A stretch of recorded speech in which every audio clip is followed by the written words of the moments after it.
নীলা ইসরাফিল এবং উমামা ফাতেমা এই দুই নারী একই শিরদাঁড়ায় একই সীমারেখায় এগুচ্ছেন, একই স্টাইলে একই আক্রমণে।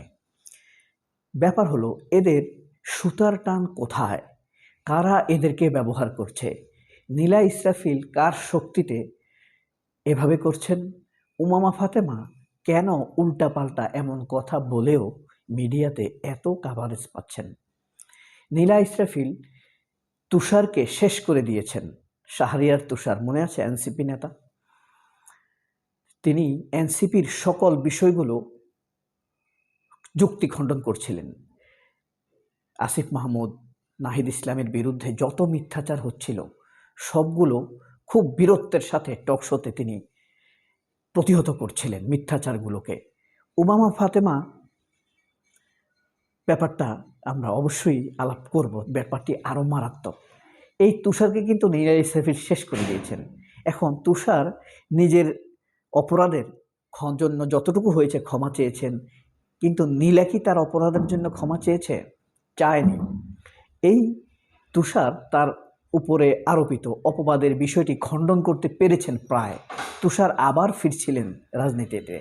যখনই নীলা বুঝতে পেরেছে তুষার তো ফিরছে, তখন আবার আক্রমণ করলেন হাসপাতালের একটি বিষয় নিয়ে। ওইদিকে উমামা ফাতেমা একের পর এক তরবারি শানিয়ে যাচ্ছেন ছাত্রদলের বিরুদ্ধে, শিবিরের বিরুদ্ধে। কার হয়ে, কার শক্তিতে, কার টাকায়? ব্যাপার হলো এই যে কয়েকদিন আগে, গত 3 দিন আগে ঢাকা বিশ্ববিদ্যালয় ক্যাম্পাস উত্তপ্ত হয়ে উঠেছিল। শিবিরের পানির ফিল্টার ভেঙে ফেলেছে। একটা মানুষ পানি খেত, একটা তৃষ্ণার্ত মানুষ পানি খেত, সেটা ভাঙার কি দরকার ছিল? যদি আইন হতো যে এখানে এটা থাকা যাবে না, তাহলে একজন গরিব মানুষকে দিয়ে দিতে পারত, সে খেত। কিন্তু ভেঙে ফেলতে হবে, এটার জন্য আমরা উমামা ফাতেমার মধ্যে কোনো রকম অনুশোচনা দেখলাম না, নিন্দা দেখলাম না। সে এসে জোর তাড়নায় উৎপাত করে বলছে ছাত্রদলের কমিটি নিষিদ্ধ করতে হবে। তাহলে সবার কমিটি নিষিদ্ধ করতে হবে, কিন্তু না, আরেকদিকে বলছে শিবিরের সব কমিটি, পূর্ণ কমিটি প্রকাশ করতে হবে। এটা কেমন পাগলামি মনে হচ্ছে না? ধরেন কোনো এক ফ্যামিলিতে পাগল একটা স্ত্রী আছে, সে বলতেছে ছোট দেবর মাছ খাবে, মেজ দেবর শাক দিয়ে খাবে, মেজ দেবর ডাল দিয়ে খাবে, ছোট দেবর মাংস দিয়ে খাবে, মেজ দেবর লাল চা খাবে, ছোট দেবর দুধ চা খাবে। এখন কি আশ্চর্য ব্যাপার, মেজ দেবর রাগ করে ভাত খাচ্ছে না, সে বলছে ভাত খেতেই হবে। ছোট দেবর প্রচুর ভাত খাচ্ছে, সে বলছে এখন ভাত খাওয়া যাবে না। তাহলে এটা আপনার কাছে বিরক্তিকর, পাগলামি এবং একটি উচ্ছৃঙ্খল হাউসওয়াইফের কথা মনে হবে না? সে বলছে শিবিরের পূর্ণ কমিটি গঠন করতে হবে।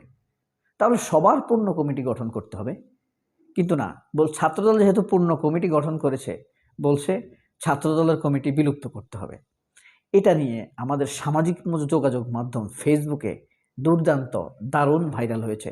এদেশের মানুষের, তরুণ সমাজের যে বিবেক মরে যায়নি, তার আবারও প্রমাণ দিয়েছে। একবার তো আমরা রক্ত দিয়ে প্রমাণ দিয়েছি, সব মানুষ বলেছে যে এই প্রজন্ম মোবাইল প্রজন্ম, উচ্ছন্নে যাওয়া প্রজন্ম, গেম খেলে, মোবাইল নিয়ে ব্যস্ত থাকে, এদের বন্ধুবান্ধব নাই, খোলা মাঠে ঘুরে না। কিন্তু তারা কি ঘটিয়ে দিয়েছে? শেখ হাসিনাকে ঝেঁটিয়ে জুতিয়ে তাড়িয়ে দিয়েছে তার বাপদাদার দেশে, অবৈধ প্রধানমন্ত্রীকে।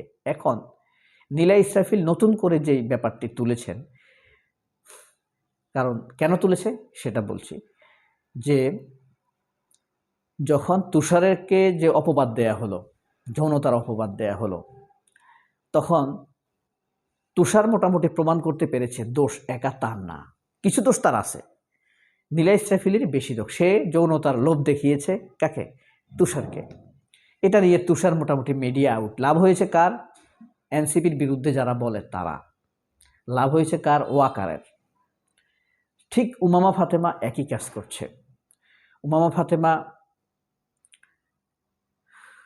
শিবিরকে পূর্ণাঙ্গ কমিটি দিতে বলছে। দিলে কি হবে? বলবে এরা সবাই এতদিন গুপ্ত ছিল, এখন দিল কেন? এখন আচ্ছা, উমামা ফাতেমার কথায় শিবির কমিটি দিবে, এটা হয়? সে নিজেই তো গুপ্ত, সে নিজেই অন্য সংগঠন করে, সে প্রতারক, সে ইন্টেলেকচুয়াল প্রতারক। সে তো ছাত্র ইউনিয়নের কমিটি বিলুপ্ত করার কথা বলে না, সে তো ছাত্র মৈত্রীর কমিটি বিলুপ্ত করার কথা বলে না। এই যে উমামার কথা গতকাল যমুনা টিভিতে ওই যে মেঘমামলার বসু বলেছে যে শিবির কেন তার পূর্ণাঙ্গ কমিটি প্রকাশ করে না, একই কথা কিন্তু ছাত্র ইউনিয়ন বলছে। অর্থাৎ বোঝা যাচ্ছে ছাত্র ইউনিয়ন, মেঘমল্লার বসু, উমামা ফাতেমা, ওয়াকার, এদের পাছার সুতা এক জায়গায় বাঁধা। সেই সুতা কে টান দেয়? ওয়াকার ধরে ধরে মাঝে মাঝে টান দেয়, তখন এরা চেঁচিয়ে উঠে, চিল্লাইয়া উঠে। এখন উমামার টার্গেট কি? উমামার টার্গেট ছাত্রদল তার কমিটি বিলুপ্ত করতে হবে। ছাত্রদল কি তোমার বাবার? তোমার কথায় রাকিব চলে, ছাত্রদলের সভাপতি চলে, তোমার কথায় সাদেক কায়েম চলে উমামা, তোমার কথায় ফরহাদ চলে যে তুমি বললেই কমিটি বাতিল করবে? বরং তুমি আগে নিজের পরিচ্ছন্নতা দেখিয়ে বলো যে উমামা, আমি আমার কমিটি বিলুপ্ত করলাম, আমি উমামা, আমি ছাত্র শক্তি বা ছাত্র ফেডারেশনের কমিটি ঢাকা ইউনিভার্সিটি থেকে বিলুপ্ত করলাম। তারপর তুমি আন্দোলন করো। কত প্রতারক হতে পারে, কত শয়তান হতে পারে! নারীর পিছনে যে, নারীর পাছার মধ্যে যে শয়তান থাকে, উমামা ফাতেমা তার মুখের উল্টাপাল্টা ভাষা দিয়ে তা প্রমাণ করে দিয়েছে। আমি অবশ্যই উমামার ভালো চাই, উমামা পরিশুদ্ধ হোক, সুস্থ থাকুক। তার বাবা মাকে অনুরোধ করব, মেয়ের বয়স হয়েছে, অতি দ্রুত যেন তাকে বিয়ে দেওয়া হয়। মেঘমল্লার বসু আছে, ছাত্রদলের রাকিব আছে, ছাত্রলীগের সন্ত্রাসী অনেক পলাতক লোক আছে, তাদের কেউ একজনের সাথে এদের বিয়ে দিয়ে দেওয়া হোক। তার মাথা ঠিক নেই, নিজে রাজনীতি করে, অন্য রাজনীতির বিলুপ্তি চায়।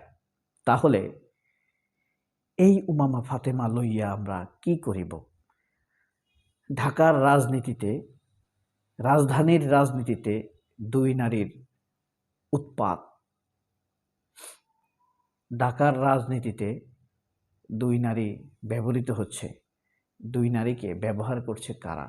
ব্যবহৃত দুই নারী কার দ্বারা ব্যবহৃত হচ্ছে? তারা কে এদেরকে, নীলা ইসরাফিল এবং উমামা ফাতেমাকে অন্যায়ভাবে এই ছাত্র সংগঠনগুলোর বিরুদ্ধে নামিয়ে দিয়েছে?